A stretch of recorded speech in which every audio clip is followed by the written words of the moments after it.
राजा रणजीत सिंह की भव्य प्रतिमा स्थापित है। वह सिख साम्राज्य के महान सम्राट थे। उनकी नीतियों ने पहले इन गलियारों में परिक्रमा करते हैं, उसके बाद सरोवर में स्नान करते हैं और उसके नमस्कार, स्वागत है आपका मेरे चैनल भारत एक यात्रा में। आज हम आए हैं दर्शन करने स्वर्ण मंदिर के। स्वर्ण मंदिर के परिसर में ये राजा रणजीत सिंह की भव्य प्रतिमा स्थापित है। वह सिख साम्राज्य के महान सम्राट थे। उनकी नीतियों ने सिख संस्कृति और धार्मिकता को एक नई पहचान दी। टाइमलाइन की बात करें तो राजा रणजीत सिंह 1780 से 1839 में सिख साम्राज्य के संस्थापक थे। उन्होंने 19वीं सदी की शुरुआत में ही पंजाब के विभिन्न सिख गुटों को एकत्रित किया। उन्होंने अपने क्षेत्र का विस्तार किया, एक मजबूत एवं समृद्ध राज्य स्थापित किया। रणजीत सिंह को उनकी धर्मनिरपेक्ष नीतियों और सैन्य कौशल के लिए जाना जाता है। उन्होंने कला संस्कृति को भी बढ़ावा दिया, जिससे उनका योगदान इस क्षेत्र में एक स्थायी विरासत बन गया। उन्हें एक एकीकृत नेता के रूप में याद किया जाता है, जो सहिष्णुता और समावेशिता के प्रतीक थे। उन्होंने स्वर्ण मंदिर को सजाने में भी महत्वपूर्ण भूमिका निभाई। उनके द्वारा स्वर्ण पत्रों का उपयोग कर इसे भव्यता दी गई। यह प्रतिमा उनके नेतृत्व क्षमता और सिखों के प्रति उनके प्रेम का प्रतीक है। हरमंदिर साहिब की परिकल्पना थी गुरु अमरदास जी की। गुरु अमरदास जी एक शहर बसाना चाहते थे जिसके केंद्र में सरोवर हो, और वो शहर बाद में बना अमृतसर। हरमंदिर साहिब की नींव रखी गई श्री गुरु दास द्वारा और इसका नक्शा बनाया गया श्री अर्जुन देव द्वारा। स्वर्ण मंदिर हिंदुओं व सिखों के लिए एक बहुत ही बड़ा आस्था का प्रतीक है। अब हम इस स्ट्रीट से धीरे धीरे हरमंदिर साहिब की तरफ जा रहे हैं। आप भी इस स्ट्रीट के दर्शनीय स्थानों का आनंद लीजिए। बहुत साल पहले ये स्ट्रीट नहीं थी। ये पिछले 3-4 साल में इसको एक गोल्डन टेम्पल कॉरिडोर के तौर पर स्थापित किया गया है, जिसकी वजह से इसकी सुंदरता देखते ही बनती है।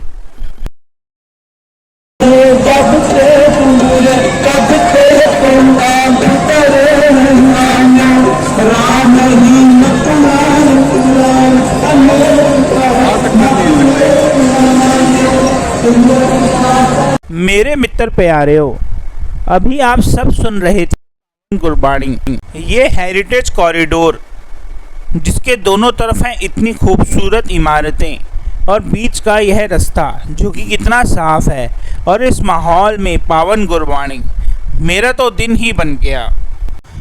जैसे जैसे हम स्वर्ण मंदिर की ओर बढ़ते हैं, इस जीवंत माहौल का आनंद लेते हैं। प्रार्थनाओं की आवाज़, स्वादिष्ट लंगर की खुशबू और विभिन्न पृष्ठभूमियों के लोगों का दृश्य इस जगह को वास्तव में ही अनोखा बनाता है।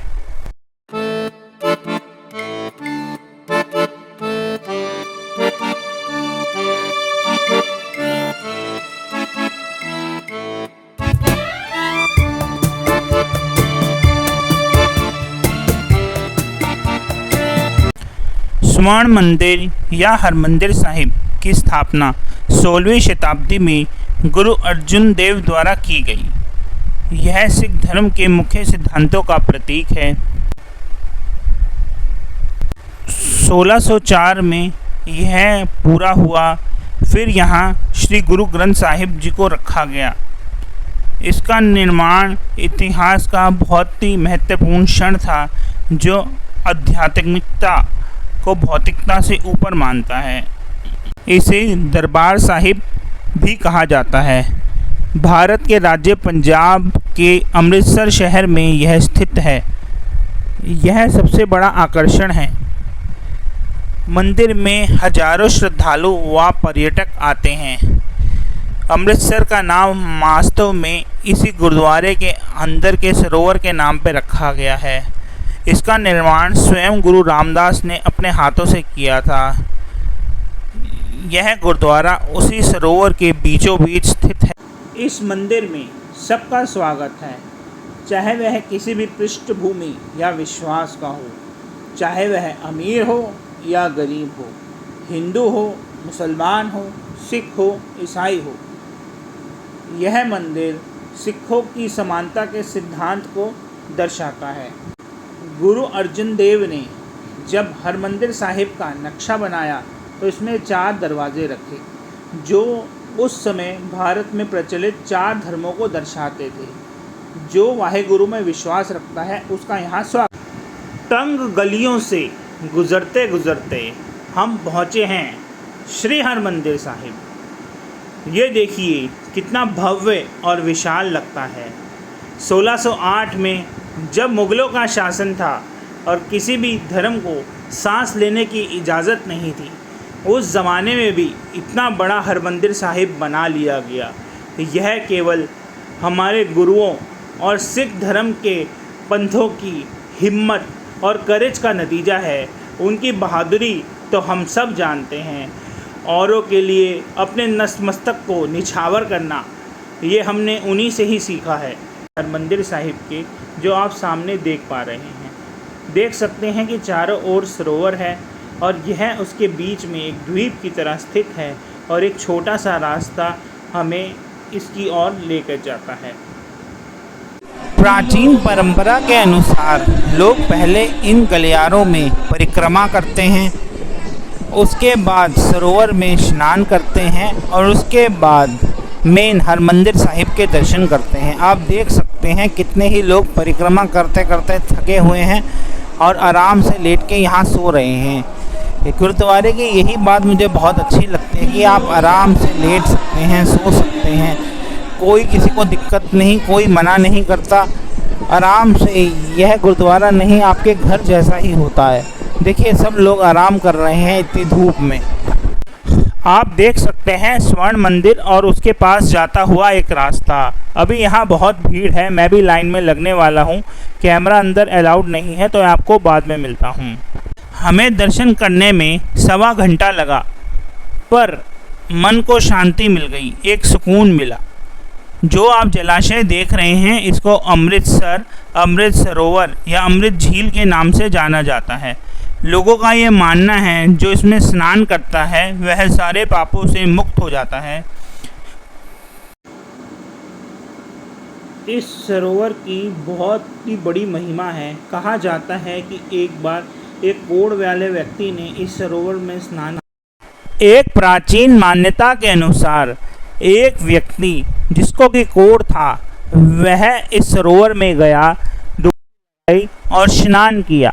स्नान के बाद जैसे ही वह बाहर आया उसका कोढ़ सही हो चुका था और वह स्वस्थ हो चुका था। उस ज़माने से आज तक सब लोग यहाँ स्नान करते हैं कि वह रोग मुक्त हो जाएं।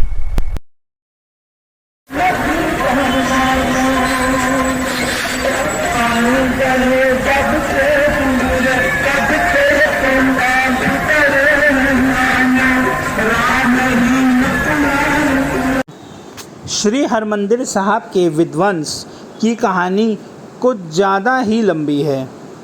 हालांकि मैं बहुत मुख्य अंश ही बताना चाहूँगा। जब हरमंदिर साहिब का विध्वंस हुआ तब ही सिख सूरमाओं ने अपनी शूरता और वीरता से इसका पुनः निर्माण कराया। इसका पहला उदाहरण आता है 1737 में, जब जखरिया खान जो कि पंजाब के गवर्नर थे, उन्होंने श्री हरमंदिर साहिब पे हमला किया और भाई मनी सिंह जी को मार दिया। उसके बाद मसा रंघर को यहाँ का इंचार्ज बना दिया गया, जिसने तंबाकू, ड्रग्स व अल्कोहल का सेवन यहाँ पे शुरुआत की। सरदारों को मुग़लों द्वारा जंगलों और रेगिस्तानों में खदेड़ दिया गया। उसके बाद 2 सिख सूरमा, भाई सुखा सिंह और भाई मेहताब सिंह, जो श्री हरमंदिर साहिब कॉम्प्लेक्स में मुस्लिम टैक्स कलेक्टर के रूप में गए और उन्होंने मासा रंघर का सर काट दिया और सर काटने के 7 दिन के अंदर अंदर इस श्री हरमंदिर साहिब का कंट्रोल खालसा द्वारा ले लिया गया। उसके बाद खालसा राज की शुरुआत हुई। इसके अलावा अहमद शाह अब्दाली द्वारा श्री हरमंदिर साहिब पे 1757, 1762, 1764 में हमला किया गया, पर तब भी सिख सुरमाओं ने अपनी शूरता और वीरता से इसको दोबारा खड़ा कर दिया। श्री हरमंदिर साहिब का आर्किटेक्चर बहुत ही सांकेतिक है। चारों ओर सरोवर, बीच में श्री हरमंदिर साहिब और छोटा सा रास्ता। ये छोटा सा रास्ता दर्शाता है कि अगर हमें भगवान, प्रभु या वाहेगुरु को पाना है तो हमें धर्म के रास्ते पे चलना पड़ेगा, पाप छोड़ने पड़ेंगे और सत्कर्म करने पड़ेंगे, तभी हम सच्चे भगवान को पा सकते हैं।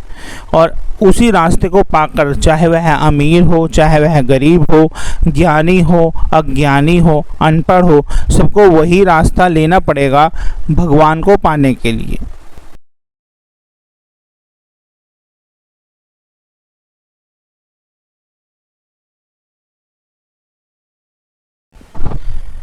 गोल्डन टेम्पल की वास्तुकला अद्वितीय है। इसका डिज़ाइन भारतीय, इस्लामी और अन्य सांस्कृतिक तत्वों का मिश्रण है। यहाँ का मुख्य गुंबद, जिसपे कि सोने की परत चढ़ी हुई है, इसको एक खास चमक देता है। गोल्डन टेम्पल के चारों ओर सरोवर है, जिसका पानी पवित्र माना जाता है, और इसकी दीवारों पे खूबसूरत नक्काशियाँ, कलाकृतियाँ हैं जो इसे एक अद्वितीय रूप देती हैं।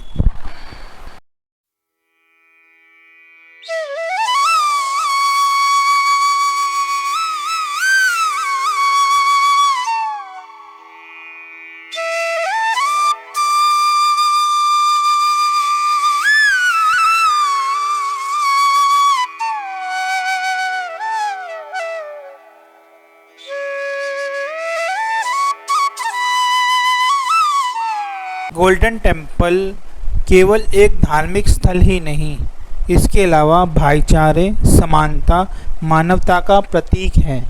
हर साल यहाँ पे लाखों श्रद्धालु आते हैं। यहाँ की एक अनोखी सेवा है लंगर सेवा, जहाँ सबको मुफ्त खाना दिया जाता है।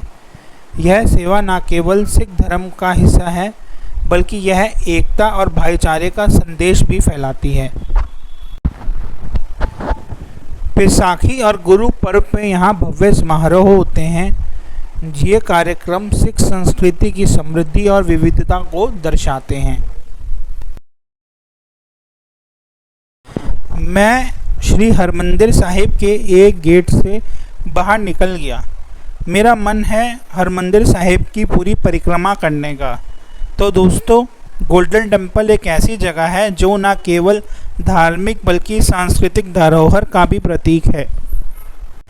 अगर आपको हमारा यह वीडियो पसंद आया हो तो कृपया इसे लाइक करें, सब्सक्राइब करें और हमारे चैनल को सब्सक्राइब करें।